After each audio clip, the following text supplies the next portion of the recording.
One thing that I love about anime is how diverse the medium is. You can find anime series for any type of genre, whether it be fantasy, comedy, superheroes, coming of age dramas, psychological thrillers, romance, whatever it is you're looking for, anime is able to provide you with an array of stories done in its own unique style. And with the amount of genres in anime comes with it a large amount of anime subgenres. Some are better than others, but one of these subgenres that makes up a massive percentage of anime and manga that we see today is Isekai. Isekai anime is a genre that takes a character from their native world and transports them to another world, most likely a fantasy world. This subgenre was first popularized due to the massive success of Sword Art Online back in 2012.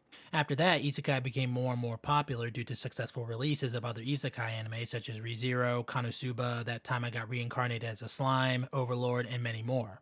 However, due to isekai being so popular, the subgenre as of the past couple years has really suffered from oversaturation. To me, it seems that everyone wants to create the next SAO or ReZero where it becomes a huge phenomenon. I feel like every other day when I scroll through Crunchyroll, I see a new generic-looking isekai anime. Now, I'm not saying that every isekai anime is exactly the same, but the overall idea surrounding the story along with some other isekai-isms remain the same most of the time. In my opinion, in order for an isekai anime to be actually considered good these days, it has to be truly special and unique when it comes to its characters, the setting, and its story. A modern day isekai doesn't have to have bad characters or a bad story to be bad. Hell, it might have an okay story, good animation, some charm, and maybe still catch on enough to get renewed for a handful of seasons, but if it's just for the most part run of the mill, it'll just exist. It won't attract more people to see it and talk about it with their friends. Oh hey Shield Hero. Yeah, Shield Hero certainly has been an other isekai anime over the past couple of years, which is a shame considering where the series started with its first season. Honestly, I feel like the series is the perfect encapsulation of the meme how it started versus how it's going. If you're not familiar with Shield Hero, here's a little plot synopsis. Naofumi is just an ordinary teenager when one day he is sent to another world where it is revealed that he has been chosen to be one of the 4 cardinal heroes to fight hordes of monsters that periodically invade and attack the kingdom. Each hero is given a weapon that only they can wield and master. Naofumi is given the shield, which isn't typically an offensive weapon, so he's already seemingly put at a disadvantage. He's quickly ostracized from most of the kingdom and his fellow heroes due to him being falsely accused of assaulting the kingdom's princess. Beaten down by the weight of the world around him hating him, Naofumi goes through a change of character. He becomes much more shrewd and serious compared to when we first see him as naive and jovial. Eventually, he buys a demi-human slave by the name Raftalia, and the two form a bond as they level up and become powerful warriors to save the kingdom. At first glance, it may seem very standard for an isekai, but Shield Hero Season 1 did something that is a must for any story, which is make you root for the main character. Naofumi is a true underdog in this first season. Everyone makes Naofumi out to be a demon who only cares about himself and his interests. His party that he forms throughout the season, who he spends most of his time with, are the only ones who see and know him for who he really is. And along the way, as he saves small villages over the kingdom and begins to be seen differently by the common folk, and when those who wronged him get their comeuppance, you truly feel happy for Naofumi. This season's story was truly emblematic of the title of the show, The Rising of the Shield Hero. Sure, the show still had its typical isekai/harem-isms and a boring episode or two in it, but the level of storytelling, animation, and character development in this season was really good, and I remember thinking to myself after finishing the season, it can only go up from here, right? Wrong! Season 2 was a downgrade in almost every level from Season 1. The season felt like a side quest season with the addition of boring characters with no development and a kerfuffle of a story revolved around a giant turtle.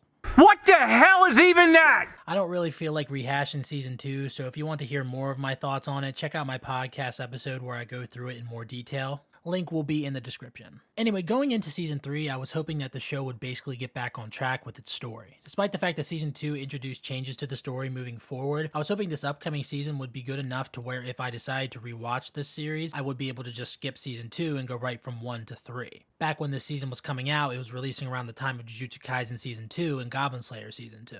I watched from week to week for the first 3 episodes, but I realized I wasn't looking forward to watching the newest episode every week, unlike with the other shows I just mentioned, so I decided to wait until it was all out so I could binge it. So recently, I sat down for 4 hours and binged the entire season. Did binging the entire season help me enjoy it any more than the first time I tried it?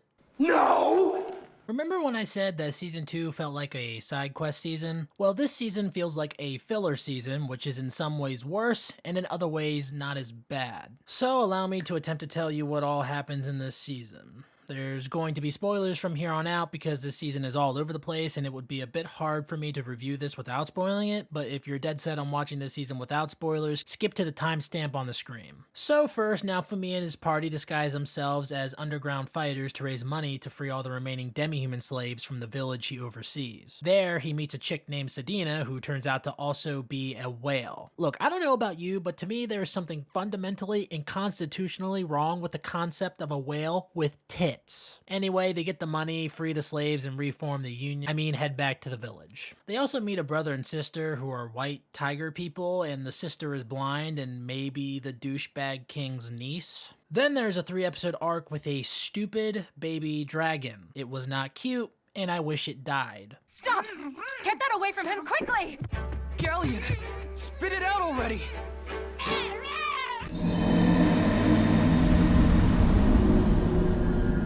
But instead it ate a jewel, making it transform into a bad guy dragon. I love how this arc only happens because Naofumi left an evil dragon core just laying on his end table and everyone decided to just watch the baby dragon eat the jewel instead of stopping him. Seriously, they all just stand there and do nothing. Fuck off. So now the bad guy dragon flies away and the party follows it to a cave where they fight it and it dies, but unfortunately the baby dragon survived. My disappointment is immeasurable, and my day is ruined.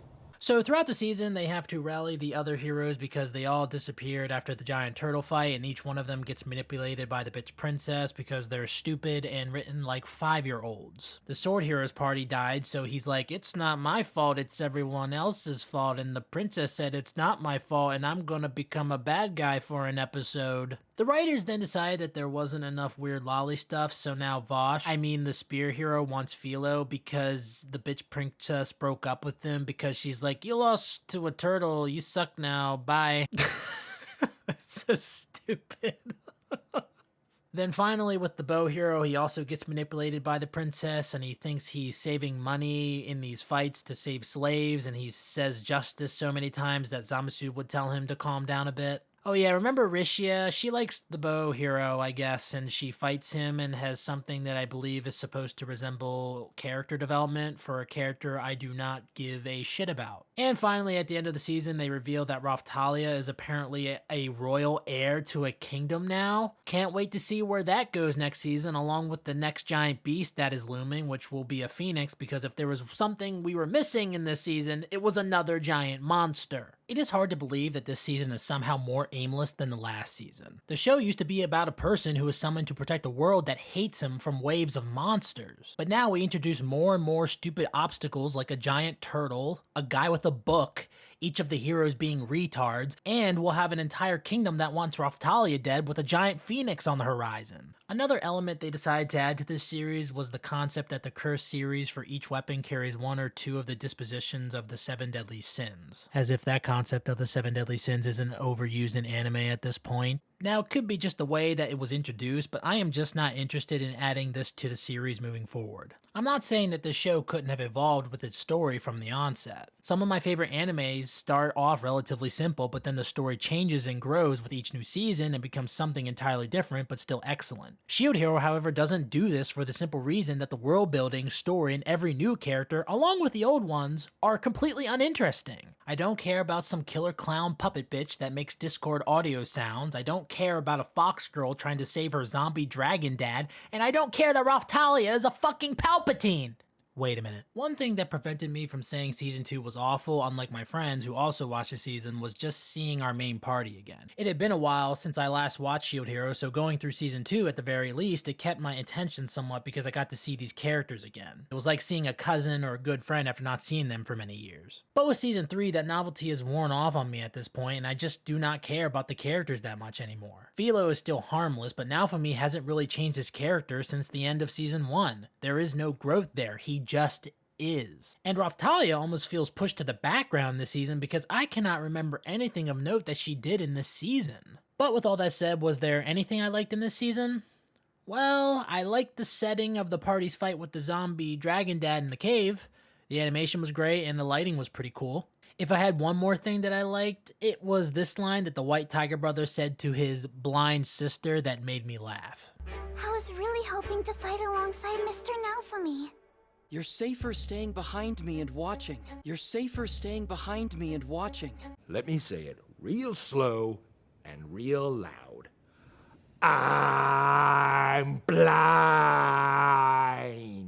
It may seem like I'm overly critical of this series, but I assure you it comes from the love that I have for the first season. I am by no means saying that this series is the worst thing ever made, but if you remember from earlier in this video, I said that a modern isekai doesn't have to be bad in order for it to be bad. To elaborate, when I mean bad, I don't mean in terms of the show being popular enough to continually be renewed for new seasons, but more in comparison to the greats of the subgenre. The ones that continually get talked about today, not because they may still be going on and releasing new seasons, but because they have memorable characters, great stories, amazing music, and breathtaking visuals. At one point, Shield Hero had those things. The first OP of this series is something that always sticks with me because of the feeling it gave me. A feeling of adventure and excitement of exploring this new world I discovered in this series. Naofumi was a character that I feel everyone could root for, the story was engaging, and there was scenes that made me feel something. But now I feel like this series is just a husk of its former self, just trudging along until eventually one day it ends and we move on to talking about new shows that catch our eye and old ones that we still love that predate this series. Season 4 has been announced, so it looks like I will be returning to this series in the future, and I will be here to talk about it, albeit I'm not super looking forward to that day. I really don't know if this series can be redeemed at this point. 2 disappointing seasons back-to-back seems almost insurmountable for the series to overcome.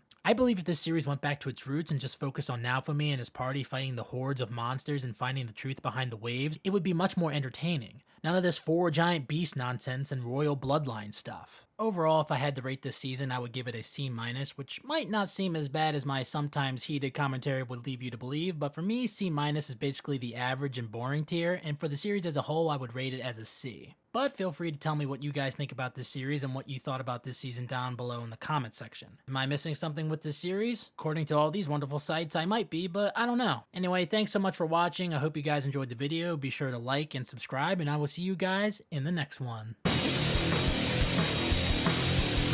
Ah!